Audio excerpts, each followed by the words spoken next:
Good evening ค่ะหลวงพ่อ Okay. สวัสดีโยมพึงสบายดีไหม สบายดีค่ะ ดี So we pay respect to หลวงพ่อ first ค่ะ first bow second bow third bow All right. What's the temperature in Bangkok or in Bangkok? How in Bangkok 30? I guess I'm not sure We had 30 today, so same as Bangkok. Very nice. Very nice.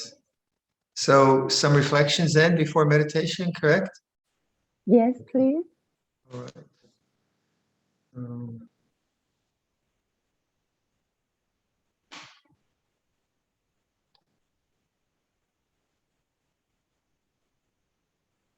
So usually each of us has a few kind of techniques that we have developed, kind of ways that we find to calm ourselves, to compose the mind, to brighten the mind. And again, it all comes from first of all establishing a sense of presence with how things are. So if you're feeling confused, fine, you start with that. If you're feeling tired, you start with that and just recognize, make conscious what you're actually feeling. If you never do that, then quite often you're trying to get rid of something or achieve something that you might have achieved before. And that won't work because it's not with the way things are. So that first instruction of Luang Por, it's like this, is very, very profound. And if you keep doing that, then you'll see that there'll be patterns in your practice that you'll understand, and you'll be able to return to the techniques you like to use around them. So one, for me, typically my body clock creates around 10 in the morning, usually very consistently. So if I'm meditating, also, like if I've had a big meal, then I'll be tired too, and that's just the energies in the stomach. But anyway, I know that in my body clock, around that time, I tend to be dull, and I know I'm not sleepy. I've had a good rest, so that's the time I bring in my experience with the nivarana of sleepiness, and that is a very important hindrance in meditation to both understand and know how to recognize it when it's there, know how to apply right effort, and to brighten the mind in a way which is through that aura into a place of clarity. So, and it's a common hindrance, and it's actually a very difficult hindrance because you're not quite there.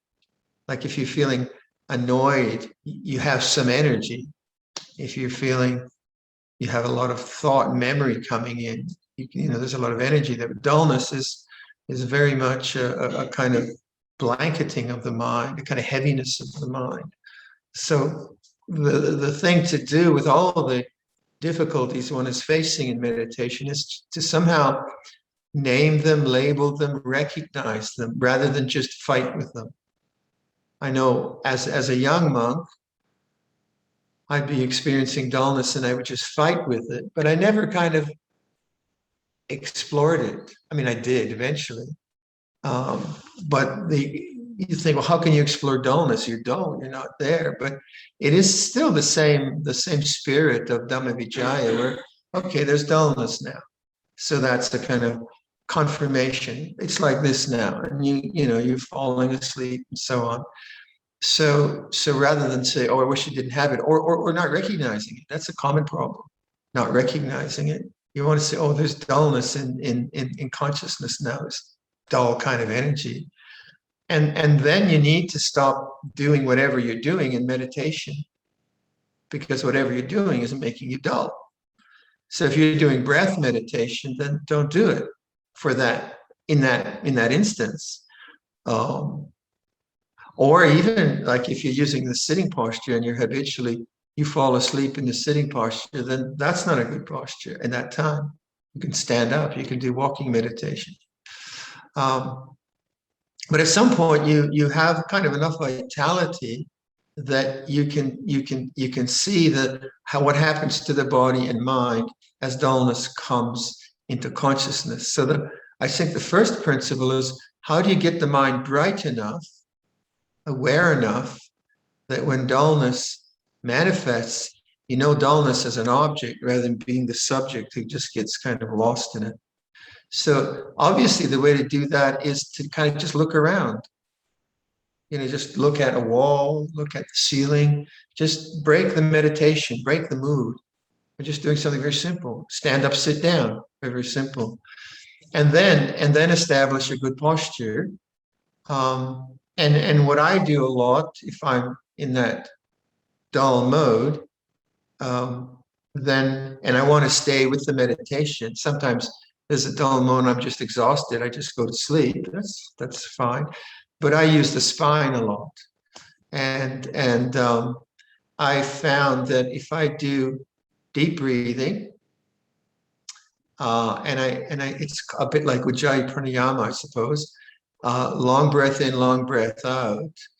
And to stay with the long breathing, I can't fall asleep, because as soon as I fall asleep, the breathing becomes shallow. So the effort to breathe longer than normal helps me to see the dullness coming in. You see what I mean? So as soon as I forget and I just get lost in the kind of porridge mind of dullness and thinking, then the breath gets shallow. So then I make a determination, long breath in, long breath out. And then I use the spine, and I in the end of the out breath, I stretch the spine upwards. I imagine that my head is reaching to the ceiling. So long breath out, stretching up, long breath out, stretching up. And the whole spine is really, really nice, actually. And I might do it for a long time, like 5-10 minutes. And then if I'm getting sleepy, I'll be lazy. I won't want to do that. So then I'll change that to on the end of the out breath, I'll push my coccyx down into the floor. So long breath in, long breath out, down. So I'm stretching the spine down and pushing the spine down. So first of all, I do the movement up, then I do the movement down. And then after a while, I do both. Stretch up and down, up and down. It feels physically very, very good. And that puts a lot of brightness in the mind. It's also very calming. So that's a very gross technique. It's a very coarse technique. It's not subtle. And you have to realize that sometimes in meditation, you can do very subtle things, subtle investigation, but sometimes you can't, because there's no vitality. There's no vitality in the mind. You just have to use a more coarse thing. So like if you have, let's say you're really upset about something in family life, maybe someone's very ill, or someone was unkind to you, or you're afraid of someone's, maybe the bank account isn't so good, or whatever it might be, and it's very, very worrying. It's really stirring your mind up. It's not just your ordinary worry. And then you have to sometimes just use things like deep breathing, or just you start to put another language in your mind, a mantra, say. So as you know, the mantra I used a lot when I was younger: infinite patience, boundless compassion. Infinite patience, boundless compassion. And you just keep saying that word. And even if it's it doesn't have much meaning into it, it starts to have meaning. infinite patience, boundless compassion. And the worrying mind is, what am I going to do? And this is going to happen. Infinite patience, boundless compassion, infinite patience. I might do that for the whole hour, for the whole day. And that's very, very skillful, but it's obviously not subtle, but you don't need to do anything subtle at that moment. Other times, your mind is just naturally at ease. You know, there's no family problems, your health is okay, you're not sleepy, and there's a natural sense of ease. And you find you don't want to do anything. You know, you don't need to do anything because your mind is centered, and you do more subtle contemplations like no effort. What would that feel like? What if I made no effort? And that's very subtle. That's very subtle. But if you're falling asleep, no effort, you get concussed. You hit your floor on the head, and that's not going to be good. So that's not going to work at that time. But I do think that at some point, most meditators who've been at it a long time become tired of the doing. The constant me doing something, me doing something, me doing something. And the mind has enough subtlety that you even question the sense of a me meditating and doing something to get some kind of result. And as you question that, you do touch the deep stillness of the mind, the deep silence of the mind. But that usually comes when you have an intuition that would be an interesting thing to try. If I just said to you in some kind of philosophical sense, no effort, don't make any effort as an absolute, that would be crazy because that's not true. So effort is not just one thing, right? Effort isn't one thing, it's many things, isn't it? According to the circumstance and situation that you have. In general, I find that if I can put into the mind a sense of loving kindness, that's very helpful in whatever kind of practice I'm doing, because that's the attitude which makes all other attitudes appropriate. So if I'm like with going back to dullness, say as a young monk, I fought dullness. You know, I'm going to conquer dullness. So there's very much a me and this thing called dullness and some kind of strange warrior monk trying to kill dullness. And that was horrible. That was really, really horrible. I was very unhappy. And then I usually went to sleep anyway, gave up. And you can't meditate like that, can you? You know, if it's just some kind of warfare with your defilement. So, the idea of Buddhism is that you try to make even the defilements that you're facing interesting in the sense of, okay, this is occupying my bandwidth. There's a lot going on here. What's actually going on? Well, what's actually happening in my body? And what's the programming that's happening? And you're curious about your own suffering rather than judgmental or combative or controlling, these different ways that we approach our inner challenges. As you know, I often like to introduce meditation by listening to sound. When you do that, we'll do that this time too. In the pure listening, you really sense a stillness, and that I like to call that stillness of being, or stillness of knowing, because knowing has no movement in it. Knowing knows movement. So if I'm emphasizing the attitude of awareness as opposed to the quality of the sound, that's important. So the quality of the sound is changing, moving. The birds are squawking. The windows are closed now, so you don't hear them so much. But whatever the nature of the sense experience, be it a bodily experience or a sound or thought, it's always changing, right? And yet the Buddha said there's the unchanging, the uncreated, the unoriginated, the unborn. And one way you look at that, it's stillness of knowing might be a way you could consider that. So when you just listen to sound, your mind's not all churned up with stuff, and you're pretty relaxed. Then just tune into that stillness. So that the sound, it doesn't really matter. Tune into the stillness of knowing. Now that's very subtle. That's more subtle, and that's not going to work if you're falling asleep or you've got the turmoil of some family issue coming up. But it becomes more and more appropriate and more interesting, because the Buddha was teaching us something which is not dependent on sense experience. You know, my hearing and sound and all that, that's very dependent. But I could lose my hearing, but the still knowing would still know that there's no hearing. Right? I could lose my eyesight, the still knowing would still know that there's blindness, but I could still see that I could not see, if you see what I mean. There's 3 C's there. So I could, you know, I could become incapacitated in various ways, but the still knowing is always there. And you get, as a contemplative, you get more and more curious about that. So the way I think meditation progresses and moves through our meditation careers, if we could say, is, you know, in the beginning you struggle with some really basic defilements like dullness and just restlessness and so on. And you kind of get through those. And then every now and then you have some incredible experience. You know, you, not always, but sometimes you have some deep samadhi experience. And then you try to retrieve that.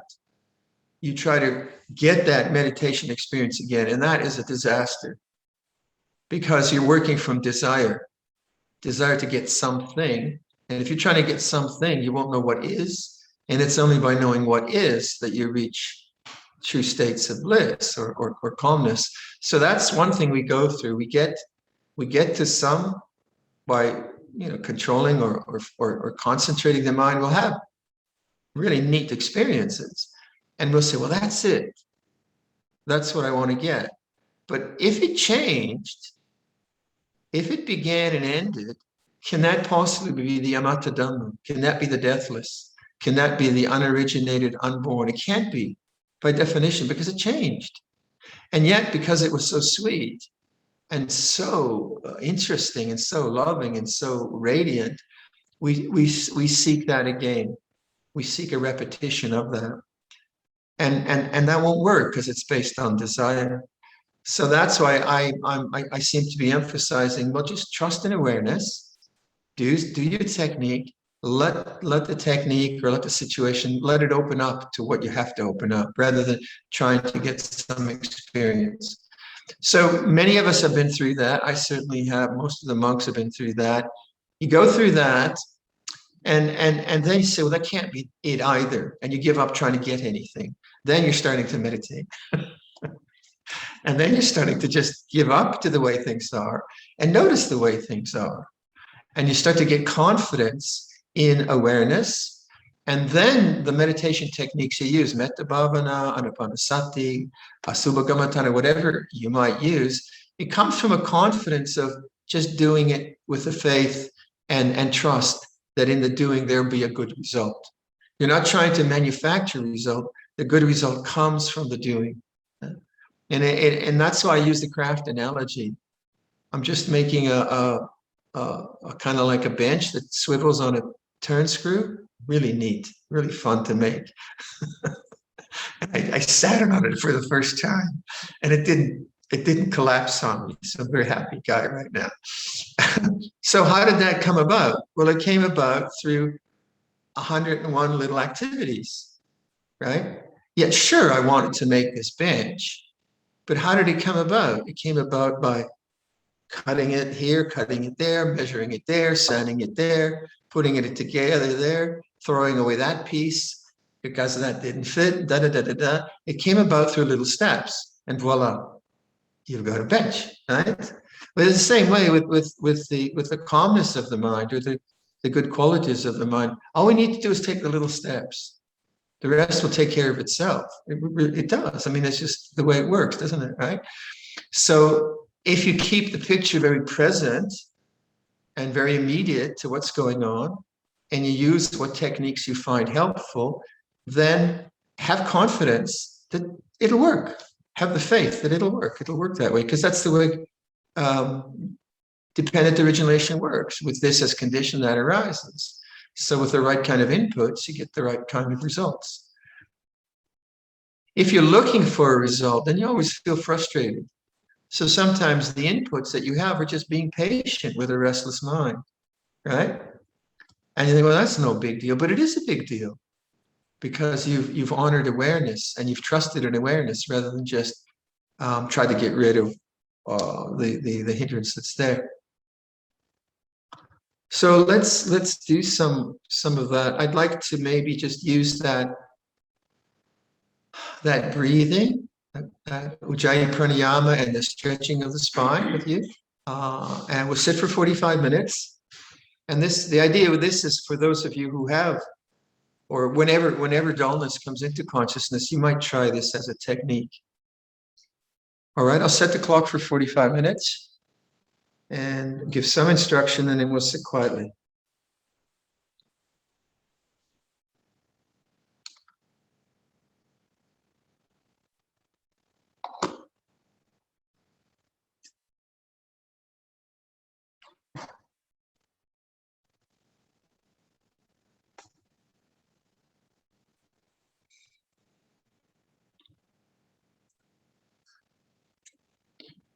Awakening to the way things are.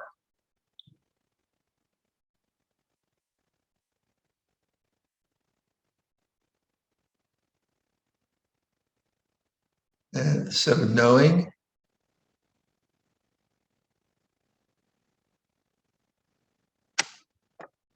choosing one object to heighten the knowing, so the sounds that you have in your space, let the sounds come to you. So we're emphasizing the quality of attention rather than the quality of sound. It doesn't matter what the sound is. So awareness is like this. And if you just wait a bit with that awareness, you start to get a sense of the stillness of knowing, stillness of being.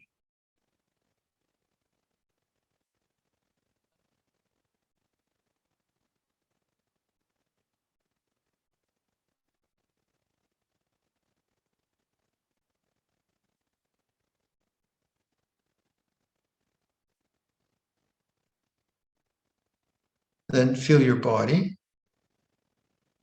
Feel the breathing of the body. Let the breathing, the felt breathing, become conscious. So I'm not asking you to concentrate, emphasizing this open awareness, but now you localize your awareness with one in-breath and one out-breath, wherever you feel the breath.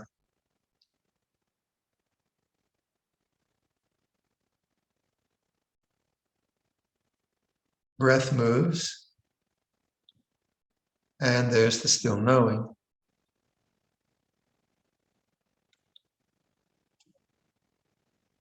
Now it's the same still knowing as when your focus is more on sound, isn't it? So listen to sound.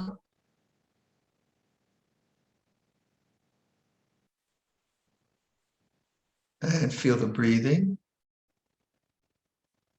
It's the same still knowing. And that's what we're cultivating. Still knowing with breathing.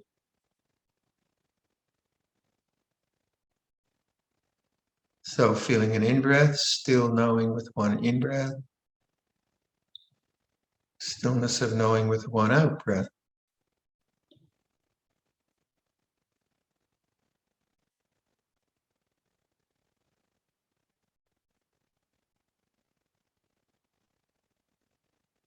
And sometimes this becomes so relaxing that people fall asleep. So you start to notice that. You say, okay, I'll put some more energy into this. So let's try that exercise for dullness. You'll begin by expanding the length and amplitude of your in and out breath. So long breath in and long breath out. Enjoy the breath. long breath in, and long breath out. So let's keep that going for a while. Really fill up the lungs and make the in and out breath the same length.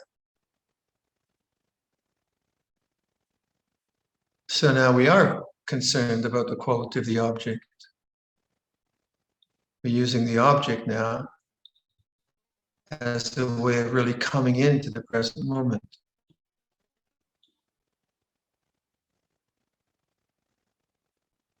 And notice when you start thinking or you get dull, the breath will become shallow again.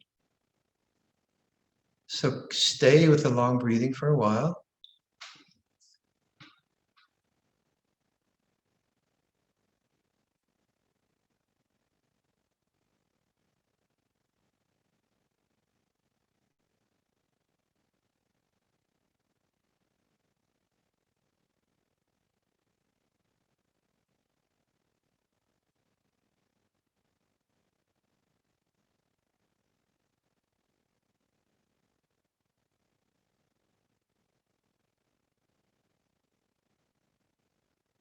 And put a lot of emphasis at the end of the out breath. It's quite often where people wander off.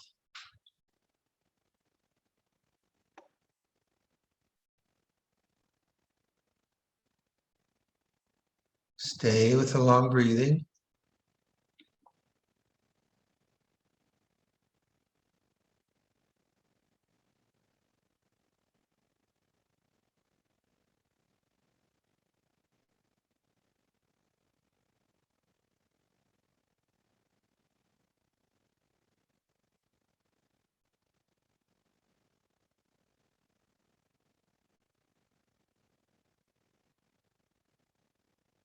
Now let's say that makes you sleepy, so then you can put some energy into the spine.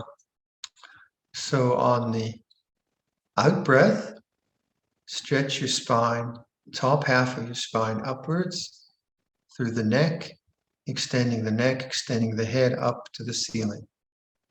So long breath in, long breath out, stretch upwards, open your chest and really stretch. Feel the back of your neck straightening.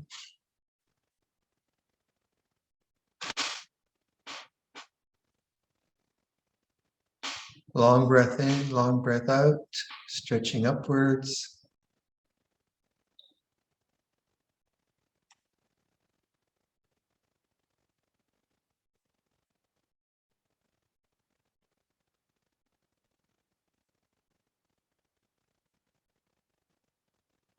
Feel the stretch through your chest, back of the neck. And again, notice when you start thinking, you get dull, you'll lose the stretch.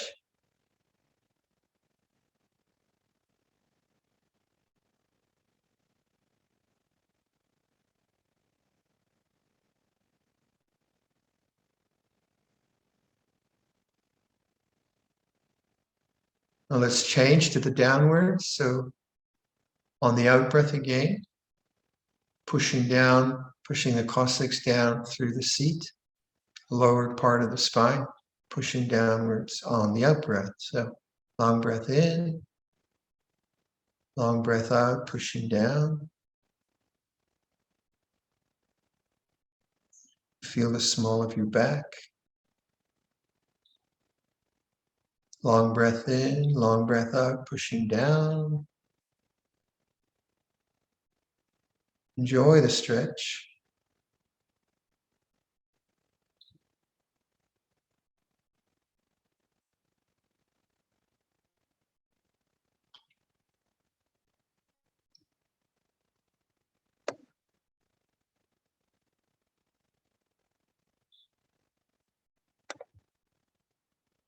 And now combine the up and down.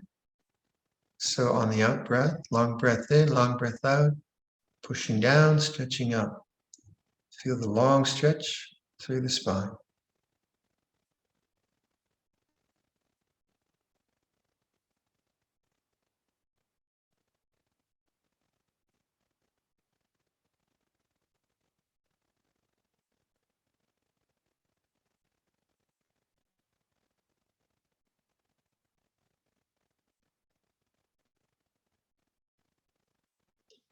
All right, then normalize your breathing.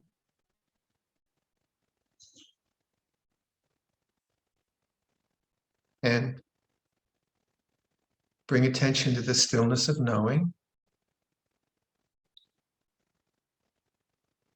And then sustain the stillness of knowing for an in-breath. And for an out-breath. And each time your mind wanders, then just keep it simple. Just trust one breath at a time. Come back to one in-breath, one out-breath. And just very patiently, just keep doing that and see what happens. And if you get dull, then stretch the spine. Try that out. All right, let's sit quietly with those ideas.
before we close, could I just maybe talk a bit about walking meditation? So we have this retreat, and there are some meditation sessions that I'm not attending, but I think there are some recordings. The idea of a retreat is obviously to sustain clarity of presence without distractions for long periods of time. So if you can put away the distractions, you'll find it helpful and do the work you have to do. But if you cannot, just follow the mind of restlessness, curiosity, and see what happens when you don't stimulate the mind with news, with work, with emails, with projects, whatever, where the mind isn't being filled with information. We spend so much time filling the mind with information, we don't often get a chance where we allow the mind just to empty out of things. So it's a good part of the experiment. And that part of the experiment can be that you feel restless, you want to look at something because you're always looking at something. You want to do something because you're always doing something. So the habit of restlessness is challenged, we say. And because it's challenged, you feel it more. If you had the opportunity for distraction, you do it, you wouldn't notice that actually, well, I'm a bit addicted maybe to doing things of distraction. And that's not a moral issue. That's just the issue of calming the mind and bringing the mind to some sense of stillness. So allow for the first part of the retreat to be that, when you want to do something. So what can you do? Well, walking meditation is very good. And in walking meditation, people think, well, what am I supposed to be doing? Walking back and forth. It's like usually when you do something, you have an achievement, right? You go to the kitchen, you cook a meal, you have a meal, you eat the meal. It's not like that. It's not that kind of experience. It's simply a change of posture and to sustain presence, because we're concerned now not about some objective goal and experience like building a table or cooking a meal. That's not what we're doing. We're simply referencing awareness of the way things are, awareness of the things are, awareness of the way things are, and seeing that that very awareness is innately peaceful and innately open, innately compassionate. And if our mind is always preoccupied with projects and emails and problem solving, which we do most of the time, it's hard to touch the silence and stillness of the mind, the stillness of the heart. So that's the theory. Walking meditation, then, if you're in your own home, then you don't have that much space. So get the longest space you can get, diagonally across the room if there's no furniture, a hallway, and use the two walls of the space. If you're outside and if you have a garden, I guess Singapore, it'd be hard to find a garden. But if you do have a garden, then go between two trees, but make the path quite definite. Make it the same place in your house, if it's possible, in your garden or in the monastery. If you can just keep to the same place, then you don't have to think about that. Sometimes you see in monasteries and retreats, people spend 10 days trying to find the right place to do walking meditation. You know, they're just restless. I'll go over there, I'll go over here. This is nice. It doesn't matter. Stop. Just stop. So wherever you can do it, just do it, right? And so then it's a kind of interesting exercise once you get past the boredom. Because you're basically, you stop at one end of the path and you establish presence. That's all you're doing. It's like this: use sound, use your body, but you're not concentrating, okay? I think most of us, when we started doing walking meditation, we'd start at one end and then we try to concentrate, not think. We're not going to think now. We're going to concentrate. I'm going to once left, right, and it's horrible because it's just control. And you can only do that for so time, and you hate it. So it's not about control; it's about awakeness. And so obviously the ends of the path the beginning and end of the path are the place you awaken, because as you're walking back and forth, you have to stop unless you hit the wall. So you stop and you're present. It's like this. And that's all. It's very simple. And then you turn around and you're present. It's like this.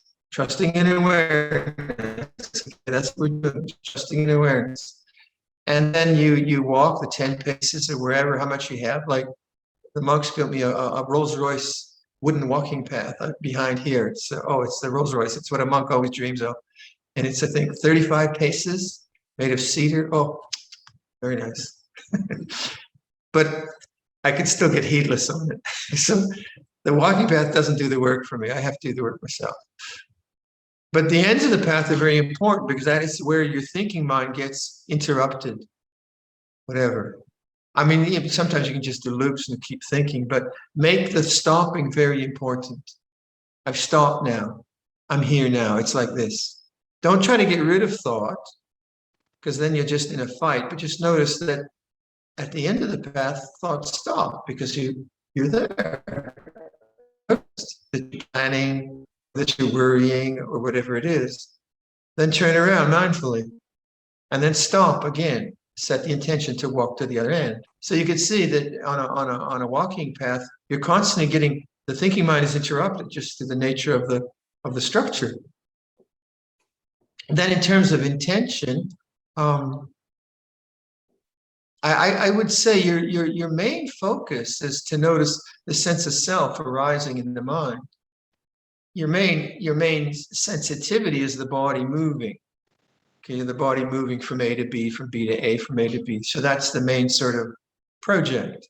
But that's not so complicated to do. And so your mind will start to create a sense of self with whatever programming you have. So if you have a work project coming up, or your kids are going to be graduating, or you have to cancel some business appointment, whatever comes up, that will come up, and that will engage the thinking mind with a sense of self, right?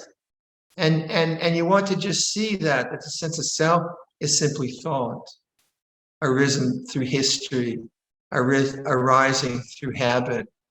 And one of the ways you can notice that is when you find there's a lot of papancha, a lot of thinking, then just stop. And then you're in presence again. So what you do with walking meditation, you're breaking up this habit of self-creation through thought. And you're beginning to see that sense of personality with your worries and concerns and cares and fears and hopes and plans and all of that, that sense of personality is just a thought. That's not who you really are. The complaining mind is not really who you are.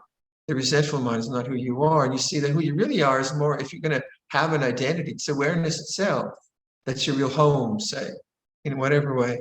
And you more and more you get to see, you see the sense of personality rising and ceasing, rather than be the personality in the narrative of your worries. The difference, isn't there? I can be worrying about something in the monastery and be lost in it. And I can awaken and say, oh, worry is like this. That's the end of self. Not the end of Viradhammo. It's the end of self. Self arises and ceases, no? And that's a very important insight, because we do believe in our personality thoughts, don't we? And then we take it, then we maybe judge ourselves, oh, I shouldn't be thinking so much. But that's still the sense of I. So you want to see that the sense of I arises and ceases in awareness. The sense of me as a person with my history, my past and my future, rises and ceases in awareness. And your identity is the awareness. Be the awareness. Allow the thoughts to come and go. Right? That's hard. It's not easy to do, but walking meditation is very good for that. Very good for that. And then you want to see what happens if I then create a pattern like that for 7 days, for 5 days, whatever time you have. What happens to my mind? You'll only know if you do it, correct? So put away the distractions and just dedicate yourself to this without the sense of trying to achieve anything or become anything or get rid of anything. So you're coming from a place of purity, pure intention, awareness. It's like this. And then just see what happens. See what happens. See what comes up. What might come up is maybe some very negative material. Maybe in the space of not being distracted, you'll get some memory of someone who's hurt you. Okay, fine. This is what memory feels like, and go through that. That'll be like purification. Maybe you get very, very bored, and walking back and forth is like most people think you're crazy. What are you doing? Why? You could be doing something constructive. So you get bored and you want to sit down and have cups of tea and so on. Don't do it. Just watch what happens when you witness boredom and not move it away to distraction. That takes you to peace. Boredom arises because you have nothing interesting to do. You're used to absorbing into interesting objects, experiences, reading, whatever. Now that momentum to go away from awareness into an object, you're noticing that, not reacting to that, feels boring, but you stay with the boredom and that ceases and you don't have to go out anymore. You realize the peace of the mind. You'd rather stay here rather than go out. And that's really delightful. That's very delightful. But it takes a kind of phase of restlessness or boredom, of wanting to go out. I say, no, I'll just, and that's why the timing of a sitting is important, and the structure of like your posture and the structure of the walking path that contains you. That's your boundaries, and within that boundary, you watch what happens, but you don't go outside the boundary. Not in a hurtful way. You just set up. That's the game. That's the game I'm playing. I'm walking back and forth. That's the boundary. And then you'll see how effective that is. And that's very much the method of the forest tradition. Sitting, walking. If you want to try the standing or the lying as well. Huh? Very, very simple. Okay, I think that's plenty for tonight. Huh? So perhaps we could, shall we do the chanting? Yes, sir. The metta chant, yeah? Not the Arahang, not the closing homage, but the Karanya Metta. This is what should be done. Okay.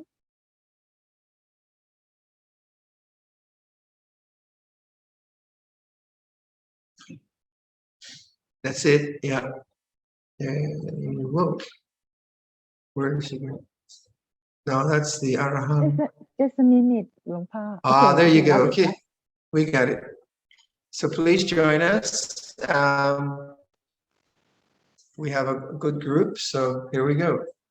This is what should be done by one who is skilled in goodness and who knows the path of peace. Let them be able and upright, straightforward and gentle in speech, humble and not conceited, contented and easily satisfied, unburdened with duties, and frugal in their ways, peaceful and calm, and wise and skillful, not proud and demanding in nature. Let them not do the slightest thing that the wise would later reprove, wishing in gladness and in safety.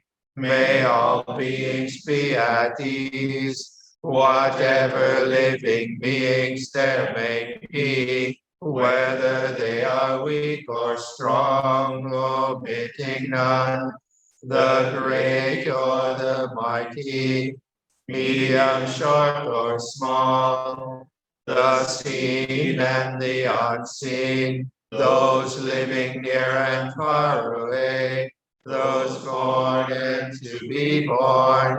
May all beings be at ease. Let none deceive another or despise any being in any state. Let none through anger or ill will wish harm upon another, even as a mother protects with her life her child, her only child. So with a boundless heart should one cherish all living beings, radiating kindness over the entire world, spreading upwards to the skies and upwards to the depths, outwards and unbounded, free from hatred and ill will, whether standing or walking, seated or lying down, free from drowsiness. One should sustain this recollection. This is said to be the sublime abiding, by not holding to fixed views. The pure-hearted one, having clarity of vision, being freed from all sex desires, is not born again into this world. And Vibhun, you want to lead the Arahant? Yes, sir. Arahang Samma Sambuddho Bhagava Puttang Bhagavantang Abhivateni Sawakato Bhagavata Dhammo Dhammang Namasami Supatipanno Bhagavato Sāvaka Saṅkho Saṅghang Namami. And 3 bows to Prajan, please. First bow. Second bow. Third bow. Thank you very much, Luang Por. Okay, my pleasure. See you next time. Be well. Good evening.